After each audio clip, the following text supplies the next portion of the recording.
ओम शांति। 21 सितंबर 2023। बाबा के महावाक्य। मीठे बच्चे, जब तक आत्मा पाठ में है तब तक उसे 100% रेस्ट मिल नहीं सकती। रेस्ट मिलती है निर्वाण धाम में, वहां कोई पाठ नहीं। प्रश्न। जो बच्चे चलते चलते पढ़ाई से थक जाते हैं, उन्हें फिर कौन से संकल्प आते हैं जो विकल्प का रूप ले लेते हैं? उत्तर। पहला, उन्हें बाप को छोड़ देने के अर्थात फारकती देने के संकल्प आते हैं। बाबा कहते, यह संकल्प आना भी विकल्प है। ऐसा संकल्प करना भी पाप है। पढ़ाई न पढ़ना माना ही थक जाना। ऐसे बच्चे अपना खाना खराब कर देते हैं। दूसरा, अगर किसी बात के कारण कोई माता पिता से रूठ जाते हैं तो वह 21 जन्मों की बादशाही गवा देते हैं। गीत। आज अंधेरे में है इंसान। ओम शांति। यह है भक्ति का गीत व प्रार्थना। किसके पास प्रार्थना करते हैं? भगवान के पास। परंतु घोर अंधियारी में होने कारण भगवान को जानते ही नहीं। तो अब सुने कौन? जब भगवान उन्हों की पुकार सुने तब आकर ज्योति जगाए। परंतु बच्चे भगवान को जानते ही नहीं तो सुनेंगे फिर कैसे? अभी तुम सम्मुख बैठे हो। भगवान तुमको घोर अंधियारे से घोर सोचरे में ले जा रहे हैं। गाते भी हैं ब्रह्मा की रात और ब्रह्मा का दिन। रात में दर दर भटकते भी बहुत हैं। पहाड़ों पर, ठिकाने, मंदिरों, मस्जिदों में जाते हैं, परंतु भगवान मिलेगा कहाँ? भगवान का जन्म भी भारत में मनाते हैं। शिवरात्रि कहते हैं ना। बरोबर उनकी यादगार प्रतिमाएं भी भारत में हैं, परंतु समझते नहीं कि वह कब आते हैं। बिल्कुल घोर अंधियारे में है। अभी तुम घोर अंधियारे में नहीं हो। तुम नंबरवार पुरुषार्थ अनुसार सोचरे में आते जाते हो। तुम बच्चे जानते हो यह सारी सृष्टि की रचना कौन और कैसे करते हैं।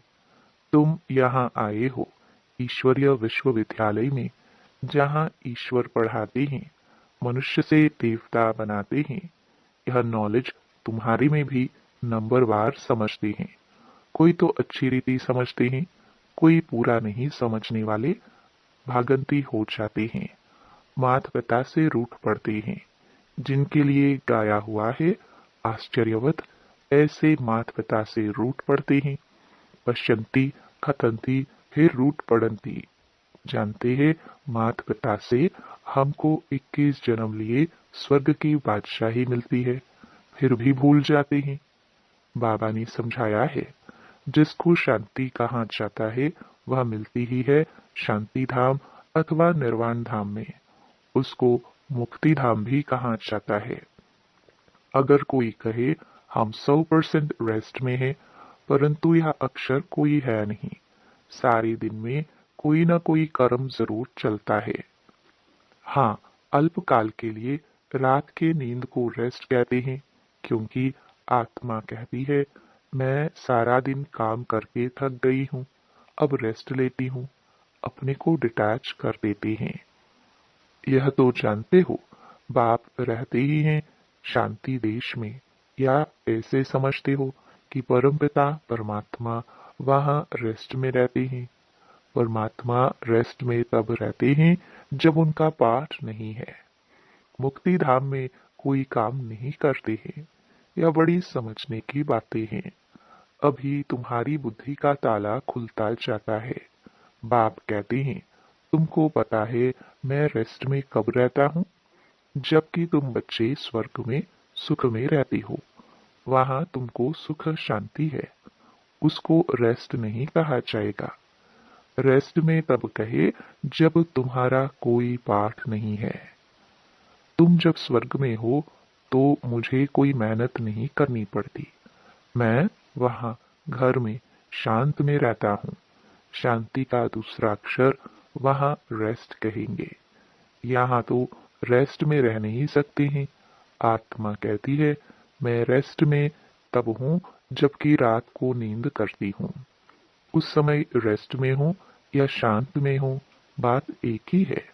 रात को अशरीरी बन जाते हैं, शांत हो जाते हैं, फिर उठते हैं तो कर्म में आते हैं, फिर भी अनरेस्ट है। कर्म करते अनरेस्ट भासती है। सत्युग में अनरेस्ट का सवाल नहीं, अनरेस्ट करती है माया। वहां ऐसे नहीं कहेंगे कि हम रेस्ट में रहते हैं, कामकाज सब करते हैं, परंतु अशांत नहीं रहते हैं। बाकी रेस्ट अक्षर है नहीं। समझो कोई कहते हैं हम शिमला जाते हैं रेस्ट के लिए, परंतु रेस्ट का अर्थ नहीं। सच्ची रेस्ट तब है जब हम निर्वाण धाम में रहते हैं, वहां चुप रहते हैं। बाकी रेस्ट कोई को नहीं है। कोई कहे हमको 100% रेस्ट है तो यह रॉन्ग है। इसको अज्ञान कहा जाए। हाँ, यह जरूर कहा जाएगा पढ़ाई नहीं पढ़नी चाहते तो रेस्ट लेते हैं। ना पढ़ना रेस्ट लेना या तो फिर थकना हो गया। अपना ही खाना खराब करते हैं। समझाया जाता है हे रात के राही, स्वर्ग की राह पर चलते चलते थक मत जाना, रूठ नहीं जाना। माता पिता को फारकती देने का तो संकल्प ही नहीं उठाना चाहिए। यह संकल्प उठाया तो उसको विकल्प कहा जाता है। ऐसे माता पिता जिससे स्वर्ग की राजाई मिलती है, उसके लिए संकल्प भी क्यों उठाए।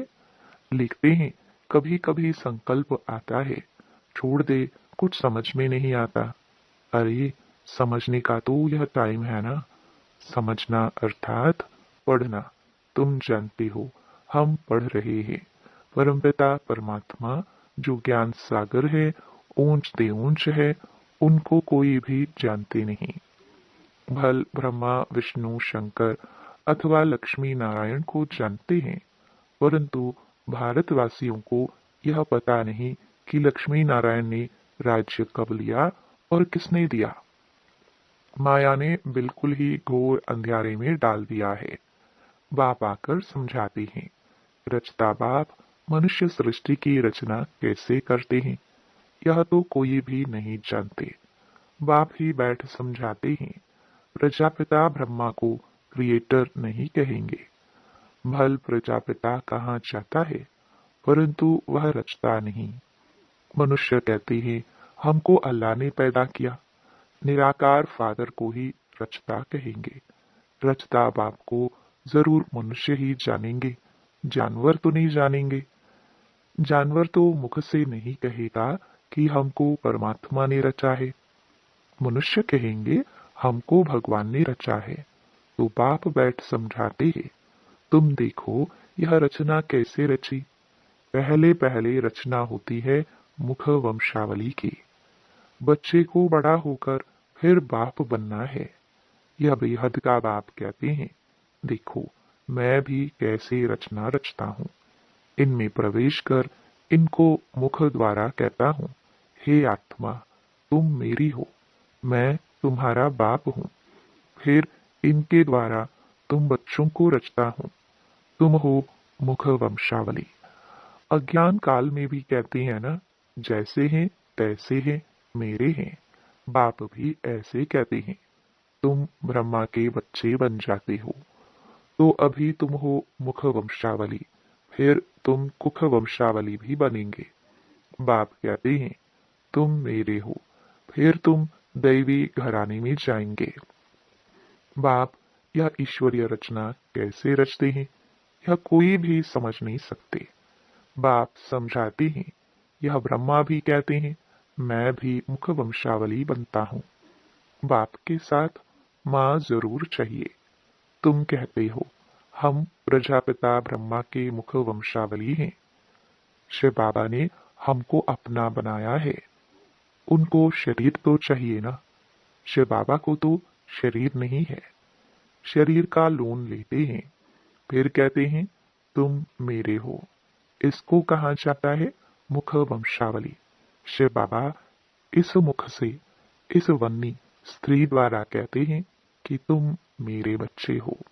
बाप ही समझाते हैं और कोई शास्त्रों आदि में यह बातें हैं नहीं।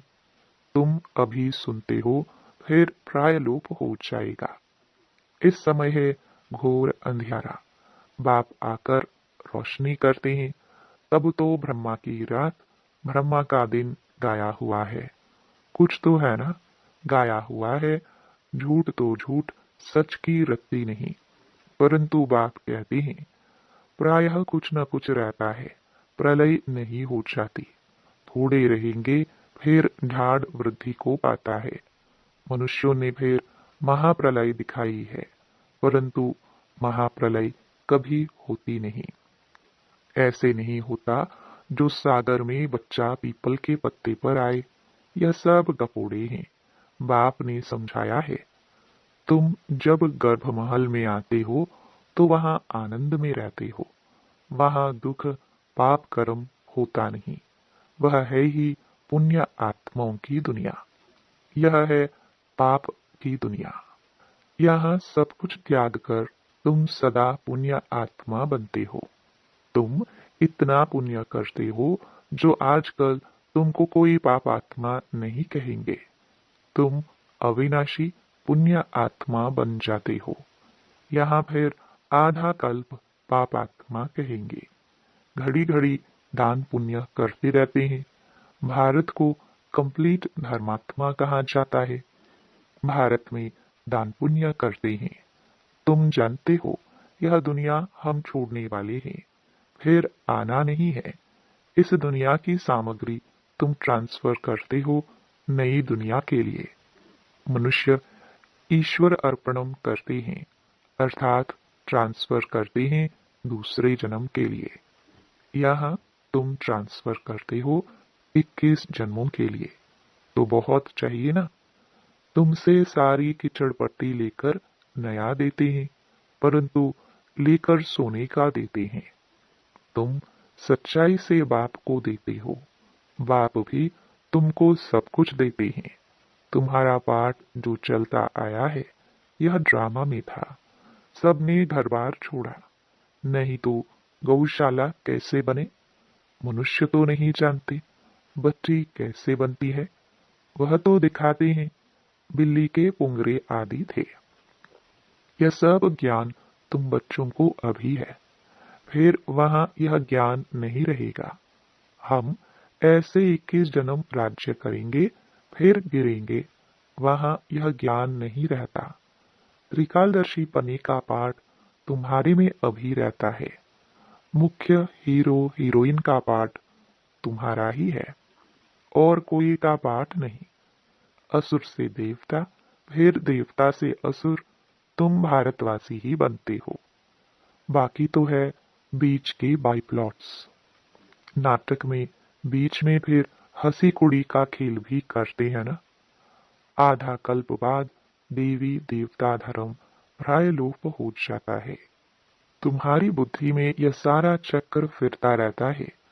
तब तो तुम समझाती हो ना, परमपिता परमात्मा भी परम आत्मा है, परम धाम में रहने वाला।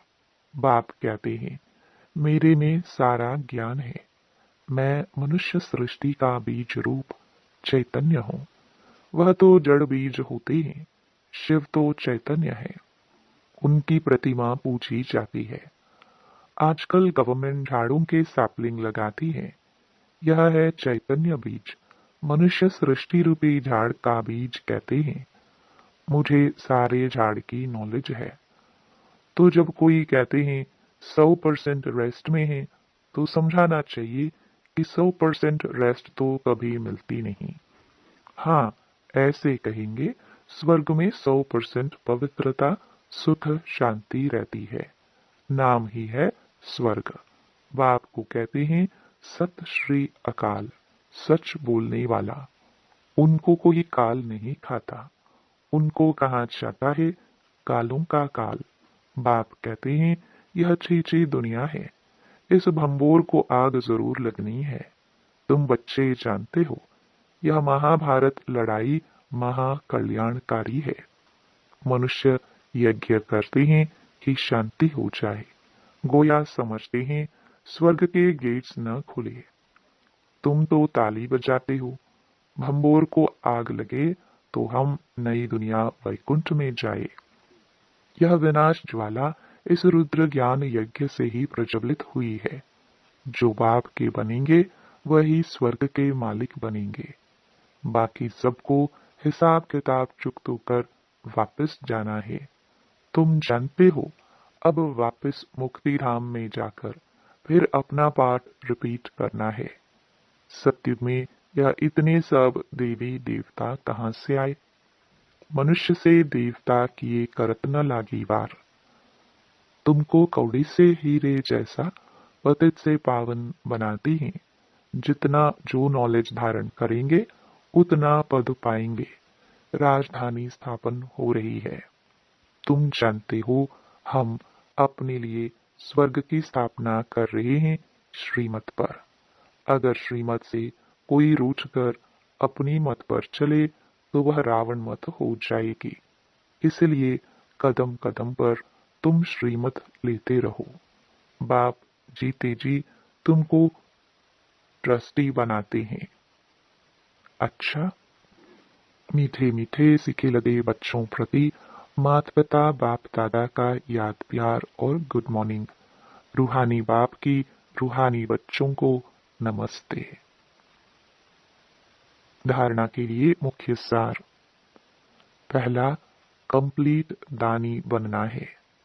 सच्चाई से सब बाप को अर्पण कर नई दुनिया के लिए ट्रांसफर कर देना है। दूसरा, जीते जी ट्रस्टी बनना है। कदम कदम पर बाप से श्रीमत लेनी है।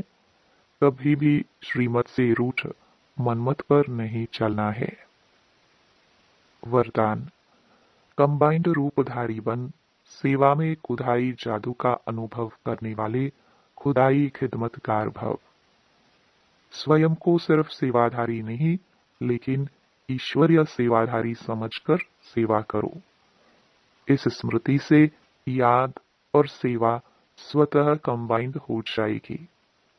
जब खुदा को खिदमत से जुदा कर देते हो तो अकेले होने के कारण सफलता की मंजिल दूर दिखाई देती है।